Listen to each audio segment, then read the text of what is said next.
first of all, realized that I couldn't play because they had so many guys out there with so much talent and all. But one thing the coach always taught us here, Coach Doc Holm would say this: it's not the size of the dog that's in the fight, it's the fight that's in the dog. Okay. So we had some big guys, talented guys, but they always taught us here, you don't give up, you give it your best. And even if you lose, if you give 100%, then you won.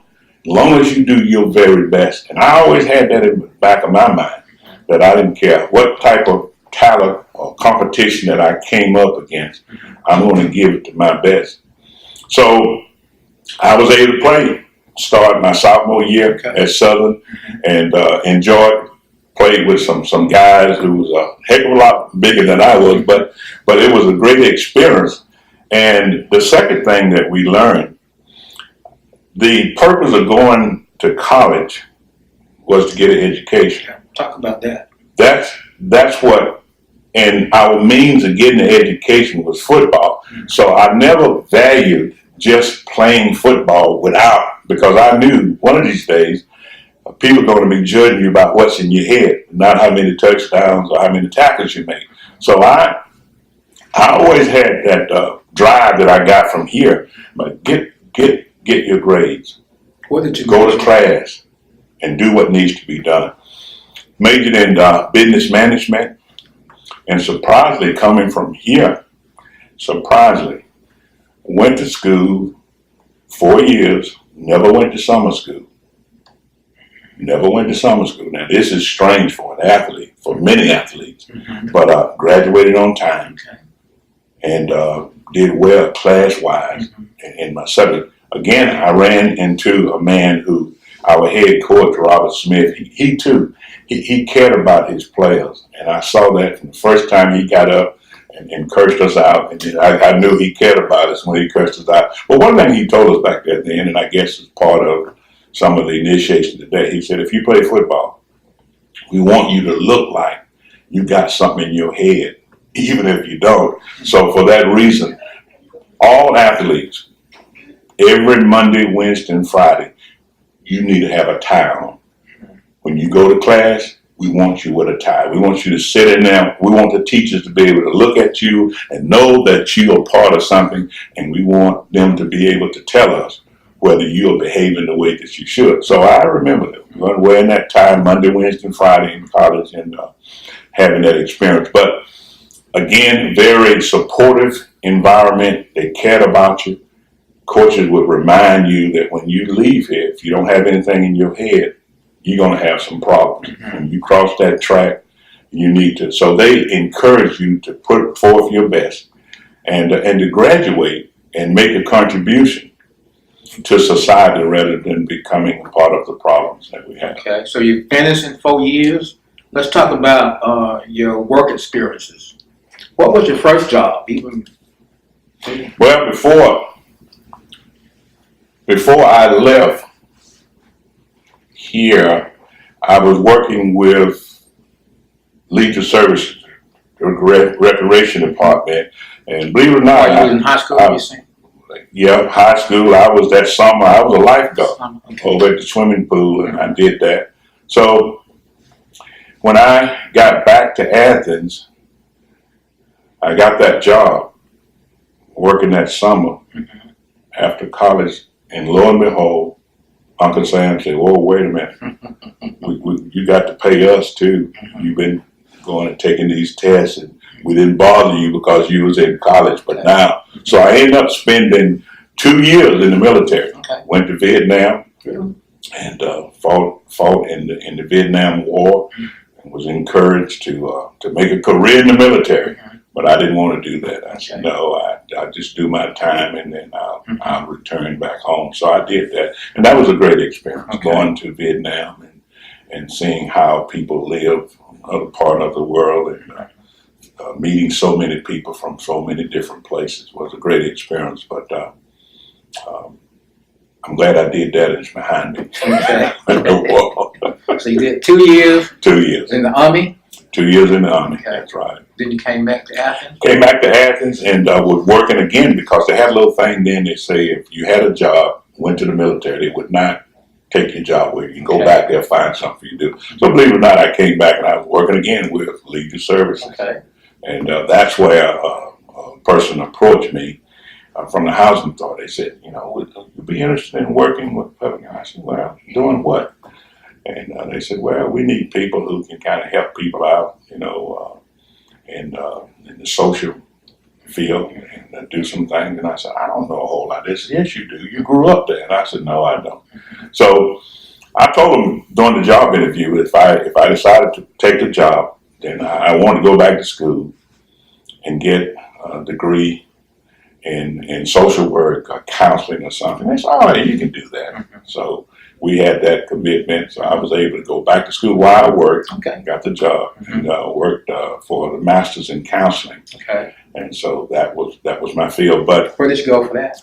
University of Georgia. Okay. Yeah. So we did that, and we learned many years ago that take advantage of every opportunity that you have. So coming out of the military, one of the benefits they offered you was that you have some education money. Okay. So I went back to school with no major, just taking classes. So lo and behold, I ended up with about 30 hours beyond the master's, and then I did get certified in the field of gerontology, something that I always had a good feeling about working with the elderly. So that's how you got into working with the housing authority. Yeah. And you stayed there for a few years, didn't you? Stayed to housing authority for a few years, plus. Actually, 42 years. 42 years. Work in different aspects, because I said from the beginning it was the social side, and then I went to the management side. So supervision and then management side. So that's where I served my time, and I really enjoyed being a part of the housing authority organization for a number of reasons. First of all, I grew up here in public housing, and to work there and serve people that live in public housing today. And I could say to them, you see, don't tell me you can't make it, because I came from where you are. I've been where you are, so you can't tell me something that I hadn't heard before. So that was part of what we wanted to do, and also help us to understand, just because you live somewhere and people give you a name, it doesn't mean you have to behave that way. You don't have to have crime-infested neighborhoods because they say it's the project. You can be as good as, if not better than, anybody else. So I enjoyed working with the housing authority because they had that philosophy where we want good neighborhoods. We want neighborhoods where people can be proud of and want to live in. So that was my passion at that time, was to be a part of a team who wanted to see that happen. Okay. How did families change from the time you were there and the time you left? How would you compare the families or the neighborhoods? Well, during the time that I went through with the housing authority, working that aspect, keep in mind that I was keeping data. We were looking at data. Okay. When I grew up, I had no idea what was going on when it comes to data.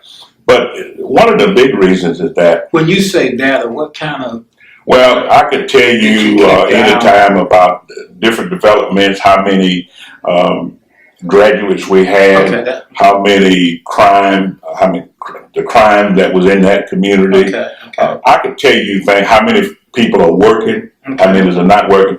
We knew all those things when I was working with the housing authority, but growing up, I didn't.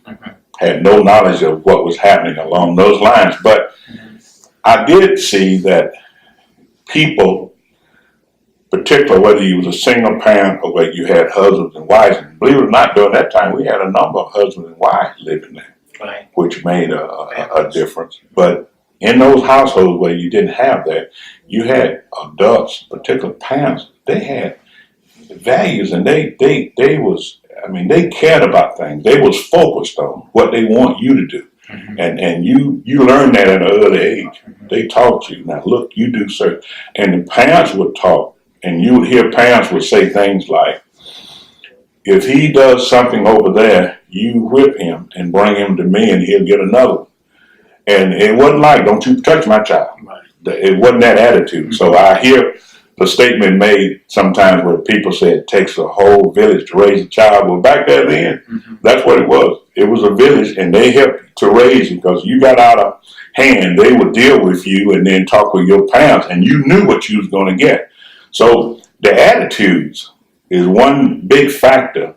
Then you had more people who were focused, they had values, and they cared about things, and they wanted you to be better off than they were. Today, last 10 or 20 years, that has shifted a good bit. It's more like, I'm going to make sure you're like this person over here. You can have nice tennis shoes, you can have this, you can do that. But the discipline in terms of helping you to stay focused on what's important is not, I didn't see that happening over the past 20 years the way it happened years ago. So that was part of what I was able to witness about changes that occurred then and now. What else have you been involved in the community? Clubs, organizations, hobby, business? Well, you all know how Athens is. It's really a community where you can just about do whatever you want to do here. There are plenty of things to do.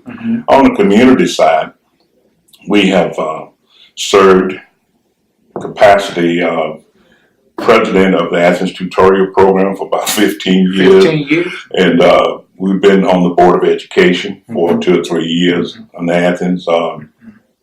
We've been on the hospital board, ARMC. We served there for about 6 years up there. And currently I'm serving the Athens Hall of Fame board. Again, ties in with athletes, where they're recognizing athletes. We have an event coming up this weekend with that. And